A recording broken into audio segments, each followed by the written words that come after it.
El Evangelio según Mateo, capítulo 13. Más tarde ese mismo día, Jesús salió de la casa y se sentó junto al lago. Pronto se reunió una gran multitud alrededor de él, así que entró en una barca, se sentó allí y enseñó mientras la gente estaba de pie en la orilla. Contó muchas historias en forma de parábola, como la siguiente. Escuchen, un agricultor salió a sembrar. A medida que esparcía las semillas por el campo, algunas cayeron sobre el camino y los pájaros vinieron y se las comieron. Otras cayeron en tierra poco profunda, con roca debajo de ella. Las semillas germinaron con rapidez porque la tierra era poco profunda. Pero pronto las plantas se marchitaron bajo el calor del sol, y como no tenían raíces profundas, murieron. Otras semillas cayeron entre espinos, los cuales crecieron y ahogaron los brotes.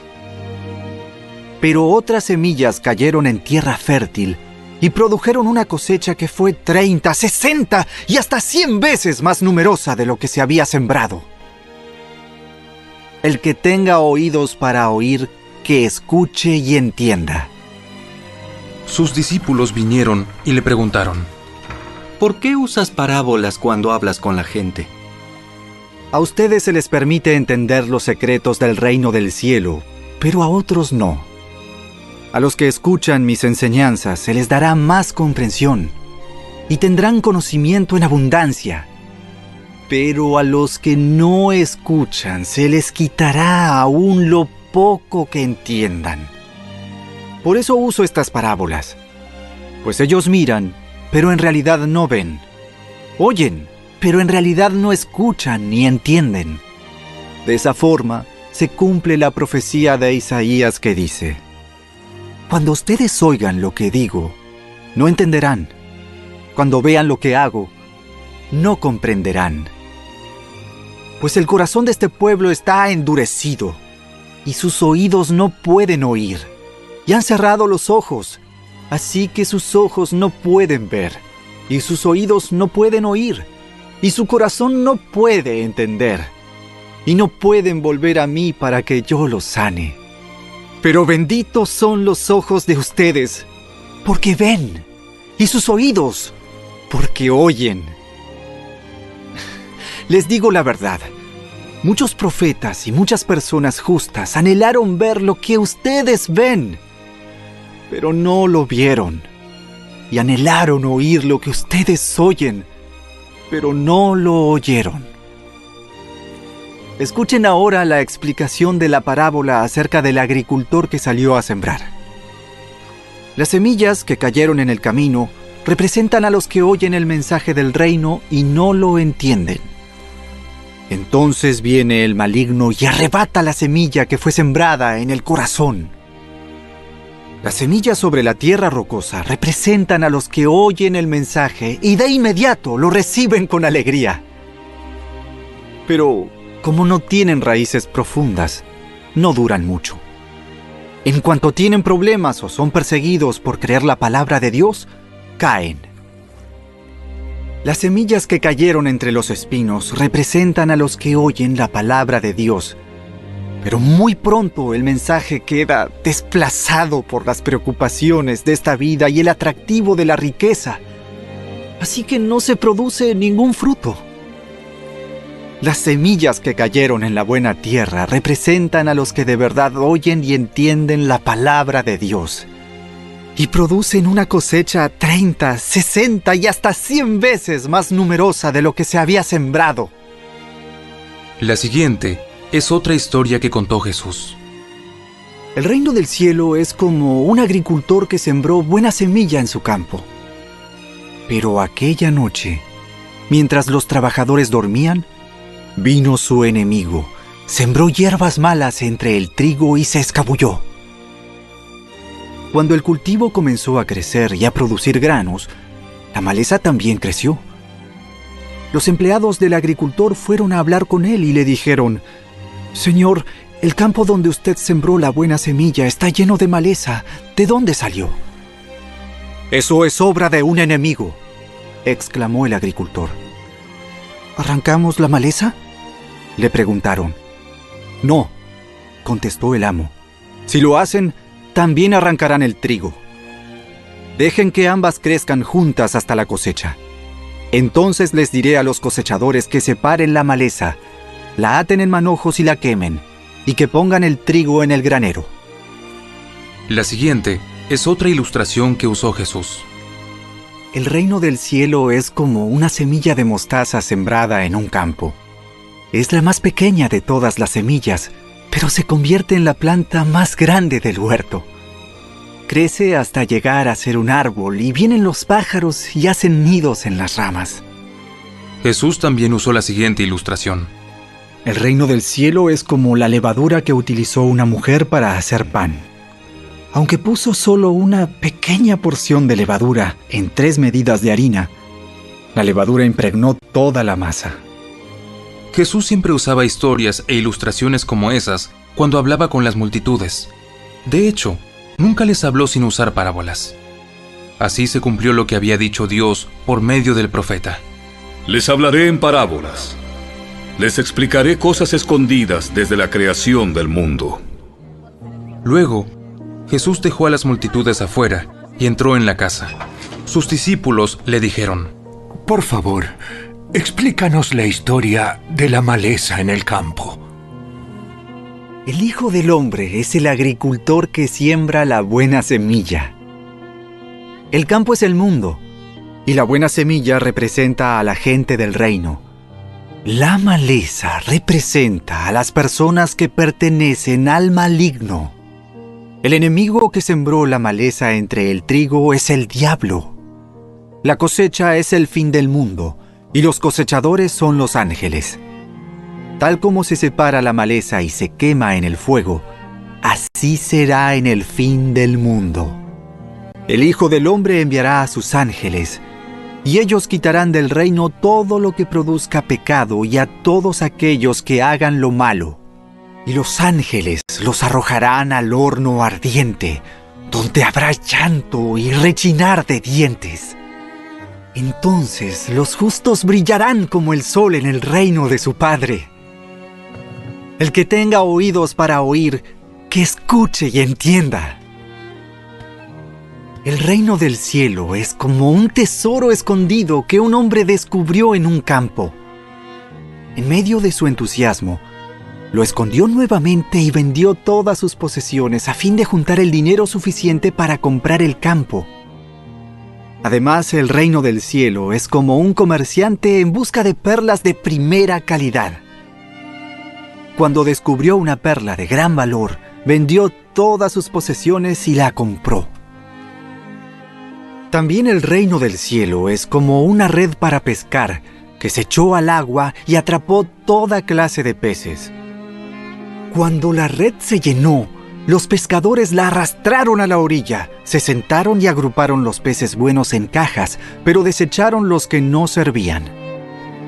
Así será en el fin del mundo. Los ángeles vendrán y separarán a los perversos de los justos, y arrojarán a los malos en el horno ardiente, donde habrá llanto y rechinar de dientes. ¿Entienden todas estas cosas? Sí, las entendemos. Todo maestro de la ley religiosa que se convierte en un discípulo del reino del cielo es como el propietario de una casa, que trae de su depósito joyas de la verdad, tanto nuevas como viejas. Cuando Jesús terminó de contar esas historias e ilustraciones, salió de esa región. Regresó a Nazaret, su pueblo. Cuando enseñó allí en la sinagoga, todos quedaron asombrados y decían: ¿De dónde saca esa sabiduría y el poder para hacer milagros? Y se burlaban. No es más que el hijo del carpintero, y conocemos a María, su madre, y a sus hermanos, Santiago, José, Simón y Judas. Todas sus hermanas viven aquí mismo entre nosotros. ¿Dónde aprendió todas esas cosas? Se sentían profundamente ofendidos y se negaron a creer en él. Entonces Jesús les dijo: Un profeta recibe honra en todas partes, menos en su propio pueblo y entre su propia familia. Por lo tanto, hizo solamente unos pocos milagros allí, debido a la incredulidad de ellos.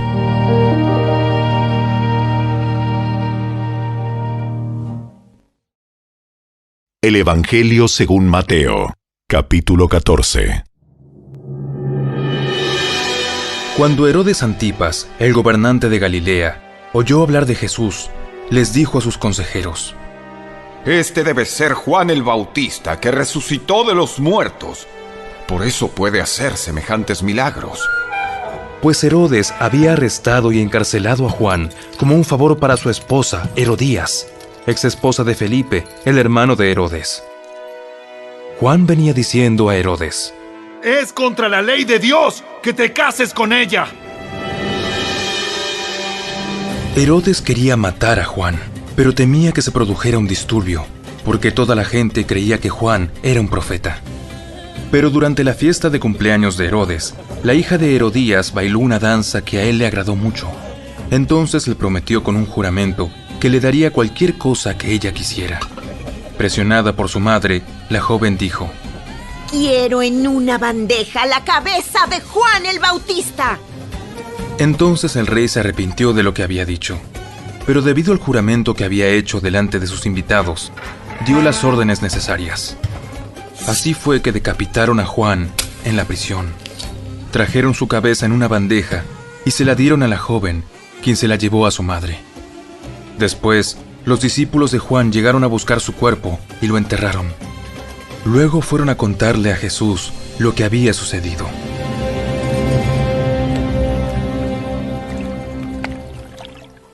En cuanto Jesús escuchó la noticia, salió en una barca a un lugar alejado para estar a solas. Pero las multitudes oyeron hacia dónde se dirigía y lo siguieron a pie desde muchas ciudades. Cuando Jesús bajó de la barca, vio a la gran multitud, tuvo compasión de ellos y sanó a los enfermos. Esa tarde, los discípulos se le acercaron y le dijeron: Este es un lugar alejado y ya se está haciendo tarde. Despide a las multitudes para que puedan ir a las aldeas a comprarse comida. Eso no es necesario. Denles ustedes de comer. Pero lo único que tenemos son 5 panes y 2 pescados. Tráiganlos aquí. Luego le dijo a la gente que se sentara sobre la hierba. Jesús tomó los 5 panes y los 2 pescados, miró hacia el cielo y los bendijo. Después partió los panes en trozos y se los dio a sus discípulos, quienes los distribuyeron entre la gente. Todos comieron cuanto quisieron, y después los discípulos juntaron 12 canastas con lo que sobró. Aquel día, unos 5,000 hombres se alimentaron, además de las mujeres y los niños. Inmediatamente después, Jesús insistió en que los discípulos regresaran a la barca y cruzaran al otro lado del lago, mientras él enviaba a la gente a casa. Después de despedir a la multitud, subió a las colinas para orar a solas. Estando allí solo, cayó la noche. Mientras tanto, los discípulos se encontraban en problemas lejos de tierra firme, ya que se había levantado un fuerte viento y luchaban contra grandes olas. A eso de las 3 de la madrugada, Jesús se acercó a ellos caminando sobre el agua. Cuando los discípulos lo vieron caminar sobre el agua, quedaron aterrados. Llenos de miedo, clamaron: ¡Es un fantasma! Pero Jesús les habló de inmediato. No tengan miedo, tengan ánimo. Yo estoy aquí. Entonces Pedro lo llamó. Señor, si realmente eres tú, ordéname que vaya hacia ti caminando sobre el agua. Sí, ven. Entonces Pedro se bajó por el costado de la barca y caminó sobre el agua hacia Jesús. Pero cuando vio el fuerte viento y las olas, se aterrorizó y comenzó a hundirse. ¡Sálvame, Señor! De inmediato, Jesús extendió la mano y lo agarró. Tienes tan poca fe. ¿Por qué dudaste de mí? Cuando subieron de nuevo a la barca, el viento se detuvo. Entonces los discípulos lo adoraron. ¡De verdad! ¡Eres el Hijo de Dios! Después de cruzar el lago, arribaron a Genesaret. Cuando la gente reconoció a Jesús, la noticia de su llegada corrió rápidamente por toda la región, y pronto la gente llevó a todos los enfermos para que fueran sanados. Le suplicaban que permitiera a los enfermos tocar al menos el fleco de su túnica, y todos los que tocaban a Jesús eran sanados.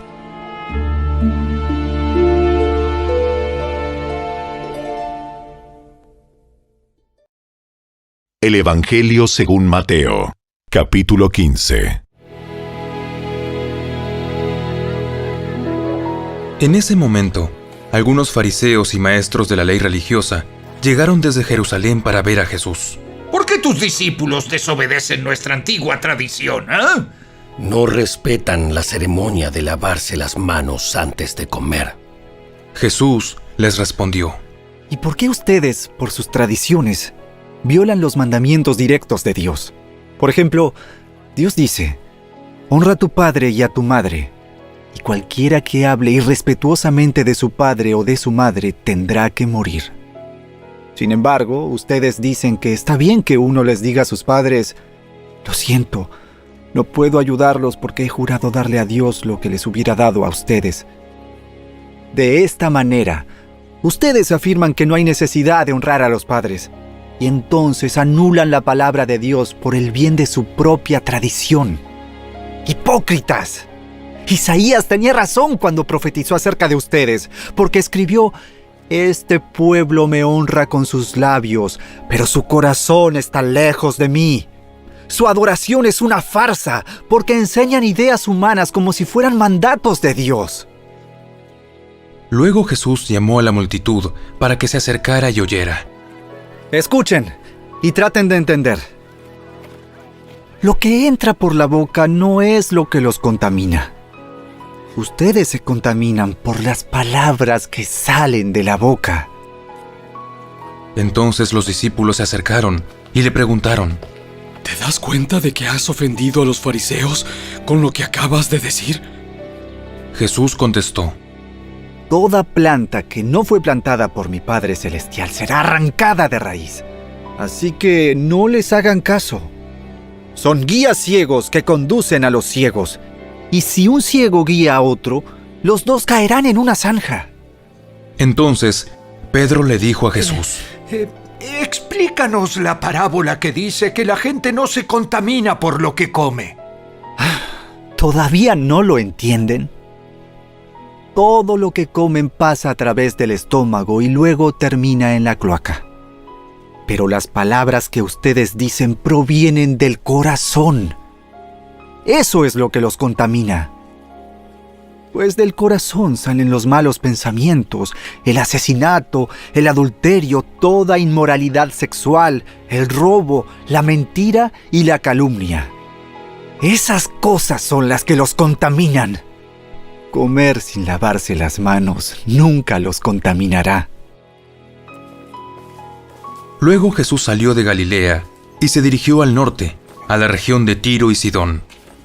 Una mujer de los gentiles que vivía allí se le acercó y le rogó: ten misericordia de mí, oh Señor, hijo de David, pues mi hija está poseída por un demonio que la atormenta terriblemente. Pero Jesús no le contestó ni una palabra. Entonces sus discípulos le pidieron que la despidiera. Dile que se vaya. Nos está molestando con sus súplicas. Entonces Jesús le dijo a la mujer: fui enviado para ayudar solamente a las ovejas perdidas de Dios, el pueblo de Israel. Ella se acercó y lo adoró, y le rogó una vez más: Señor, ayúdame.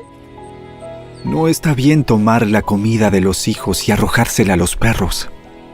Es verdad, Señor. Pero hasta los perros se les permite comer las sobras que caen bajo la mesa de sus amos.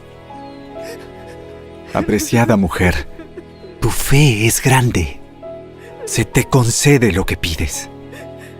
Y al instante, la hija se sanó.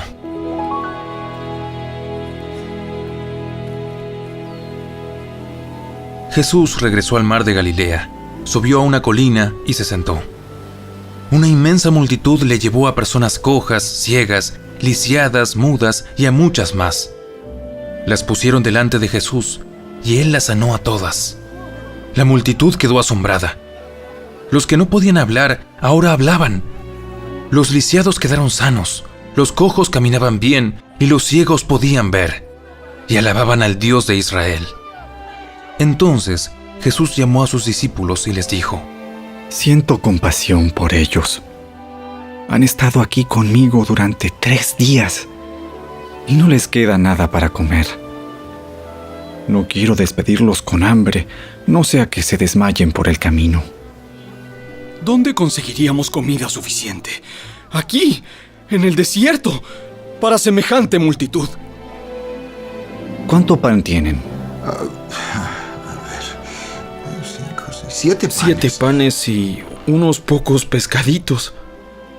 Entonces Jesús le dijo a la gente que se sentara en el suelo.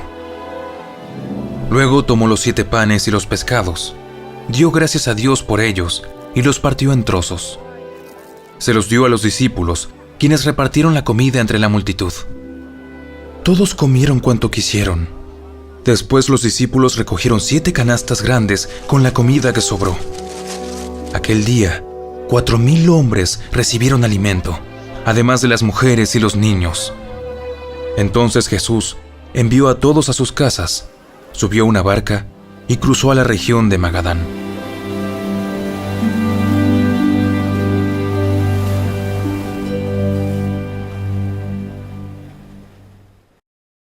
El Evangelio según Mateo, capítulo 16.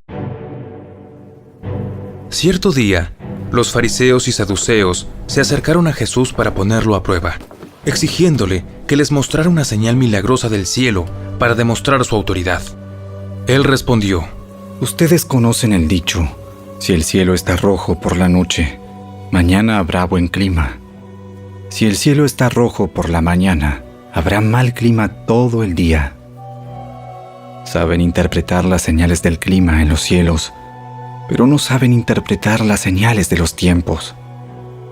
Solo una generación malvada y adúltera reclamaría una señal milagrosa. Pero la única señal que les daré es la del profeta Jonás. Luego Jesús los dejó y se fue. Más tarde, cuando ya habían cruzado al otro lado del lago, los discípulos descubrieron que se habían olvidado de llevar pan. ¡Atención! Tengan cuidado con la levadura de los fariseos y con la de los saduceos. Al oír esto, comenzaron a discutir entre sí, pues no habían traído nada de pan. Jesús supo lo que hablaban, así que les dijo: Tienen tan poca fe. ¿Por qué discuten los unos con los otros por no tener pan? ¿Todavía no entienden? ¿No recuerdan los 5,000 que alimenté con 5 panes y las canastas con sobras que recogieron? Ni los 4,000 que alimenté con 7 panes, ni las grandes canastas con sobras que recogieron. ¿Por qué no pueden entender que no hablo de pan? Una vez más les digo: tengan cuidado con la levadura de los fariseos y de los saduceos. Entonces, al fin, comprendieron que no les hablaba de la levadura del pan, sino de las enseñanzas engañosas de los fariseos y de los saduceos. Cuando Jesús llegó a la región de Cesarea de Filipo, les preguntó a sus discípulos: ¿Quién dice la gente que es el Hijo del Hombre? Bueno, algunos dicen Juan el Bautista, otros dicen Elías y otros dicen Jeremías o algún otro profeta. ¿Y ustedes? ¿Quién dicen que soy? Simón Pedro contestó: Tú eres el Mesías, el Hijo del Dios viviente. Bendito eres, Simón, hijo de Juan, porque mi Padre que está en el cielo te lo ha revelado. No lo aprendiste de ningún ser humano. Ahora te digo que tú eres Pedro, que significa roca, y sobre esta roca edificaré mi iglesia, y el poder de la muerte no la conquistará. Y te daré las llaves del reino del cielo. todo lo que prohíbas en la tierra será prohibido en el cielo, y todo lo que permitas en la tierra será permitido en el cielo. Luego advirtió severamente a los discípulos que no le contaran a nadie que él era el Mesías. A partir de entonces, Jesús empezó a decir claramente a sus discípulos que era necesario que fuera a Jerusalén, y que sufriría muchas cosas terribles a manos de los ancianos, de los principales sacerdotes y de los maestros de la ley religiosa. Lo matarían, pero al tercer día resucitaría. Entonces Pedro lo llevó aparte y comenzó a reprenderlo por decir semejantes cosas. Dios nos libre, Señor. Eso jamás te sucederá a ti. Jesús se dirigió a Pedro y le dijo: Aléjate de mí, Satanás. Representas una trampa peligrosa para mí. Ves las cosas solamente desde el punto de vista humano, no desde el punto de vista de Dios. Luego Jesús dijo a sus discípulos: Si alguno de ustedes quiere ser mi seguidor, tiene que abandonar su propia manera de vivir, tomar su cruz y seguirme. Si tratas de aferrarte a la vida, la perderás. Pero si entregas tu vida por mi causa, la salvarás. ¿Y qué beneficio obtienes si ganas el mundo entero, pero pierdes tu propia alma? ¿Hay algo que valga más que tu alma? Pues el Hijo del Hombre vendrá con sus ángeles en la gloria de su Padre y juzgará a cada persona de acuerdo con sus acciones. Les digo la verdad. Algunos de los que están aquí ahora no morirán antes de ver al Hijo del Hombre llegar en su reino.